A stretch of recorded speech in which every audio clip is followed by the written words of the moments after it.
critères minimums à prendre en compte avant d'aller choisir n'importe quel hébergeur.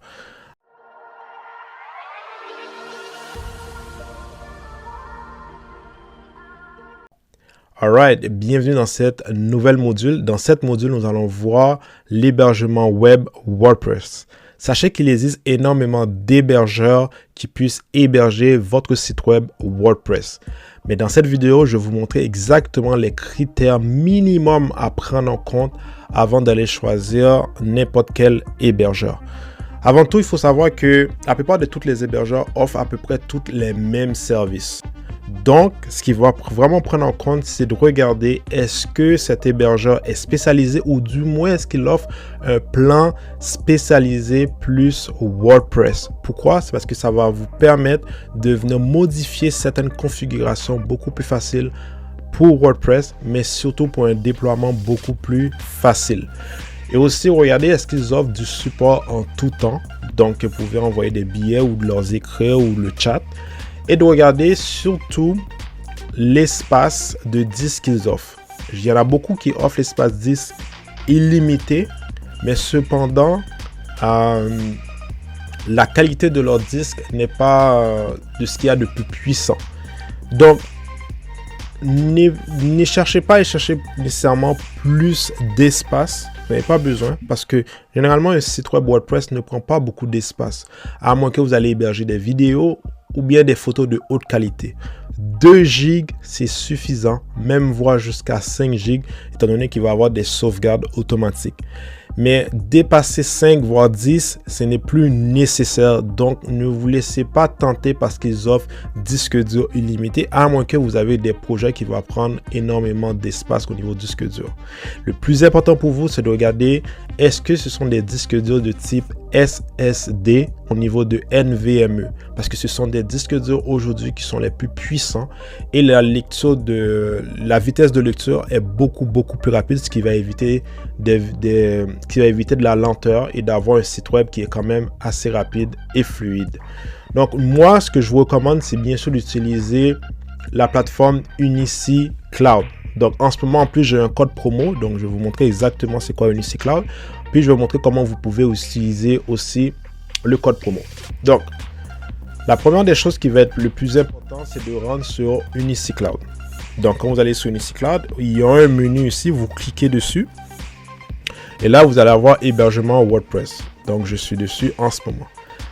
Et là, ils ont en ce moment 2 plans. Donc, le premier, c'est WP Pro et le second, WP Business. Honnêtement, si vous avez un petit projet, WP Pro est assez, c'est suffisant. Le business, ça va vous permettre d'avoir au-delà de 3 installations et d'avoir énormément d'espace de disque dur. Et vous voyez, c'est avec le SSD. Donc moi, je vais prendre le Pro pour commencer. Et par la suite, au niveau de la commande, nous allons voir le cycle de facturation. Donc, on a ici au niveau de la page de commande, vous avez plusieurs cycles de facturation. Donc la première, c'est mensuel. Donc vous allez payer par mois 34,99 $ canadiens. Ici, vous avez trimestriel, donc 3 mois. Donc il vous donne déjà 5% à 99 $ sur 3 mois, ce qui revient à 33.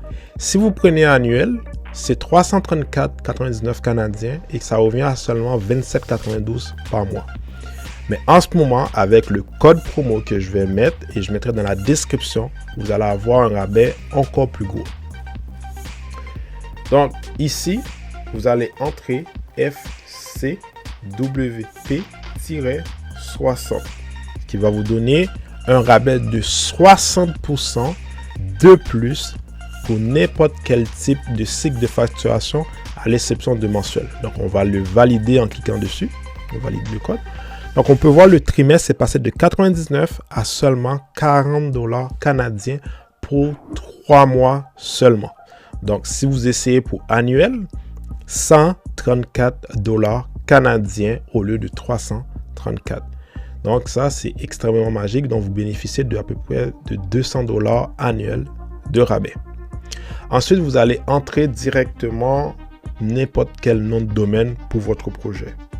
Donc ici, on va entrer mon site web wp.com.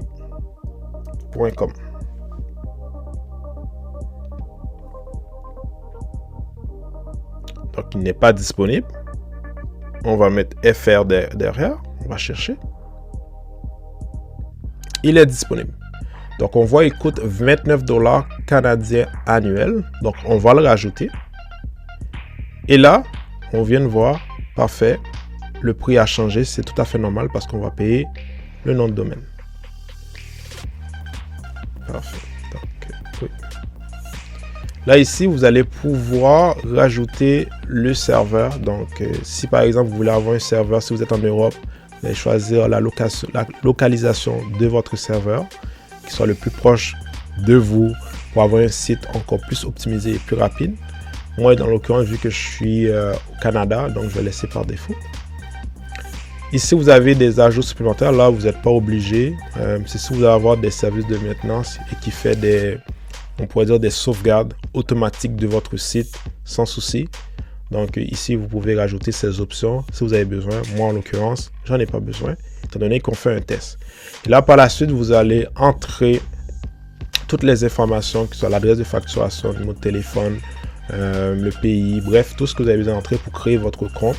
Et pour terminer, vous allez entrer votre carte et faire le paiement directement. Et par la suite, nous allons nous retrouver de l'autre côté. Voilà, nous avons terminé la création de notre compte. Donc, en ce moment, il y a quelques informations qui vont être bien entendu floutées. Mais ici, comme vous pouvez le voir, ici, on a terminé donc notre création de notre compte. On est dans le compte de Unici Cloud. Donc, c'est assez simple. Vous avez le dashboard. Vous avez d'autres services que vous pouvez commander, que ce soit des noms de domaine. Vous allez avoir ici vos factures, vos devis, les paiements, si vous voulez faire des paiements en masse. Donc, vous avez plusieurs services. Vous pouvez changer le mode de paiement, ajouter des fonds si vous voulez directement.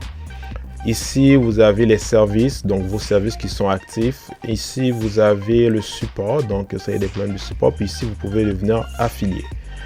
Et ici, vous pouvez commander des nouveaux services.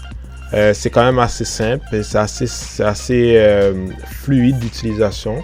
Donc, d'ici dans le tableau de bord, vous voyez la partie mes services. Donc, j'ai un service avec eux. Je clique ici. Donc, ici, je peux venir cliquer directement et me connecter dans mon service. Et ici, dans mon service, ici, je peux voir le service qui est actif. Donc là, j'ai le service ici. Puis ici, je peux venir faire la connexion directement dans mon serveur. Donc, on va la cliquer pour aller se connecter dans notre serveur. Donc voilà, là, on est connecté directement dans le serveur. Donc ici, c'est ici que nous allons faire par la suite l'activation de notre site web WordPress. Et surtout que nous allons venir modifier certaines configurations qui sont quand même assez importantes avant cette activation et que je pense qu'il n'y en a pas beaucoup de vidéos de formateurs qui vous le disent. Et cela, crois-moi, ça peut créer vraiment des problèmes à long terme. Donc déjà, en partant, on va éviter ces problèmes. Donc, on va faire une vraie installation comme un professionnel directement à partir de votre compte cPanel. Donc, je vous dis à tout de suite.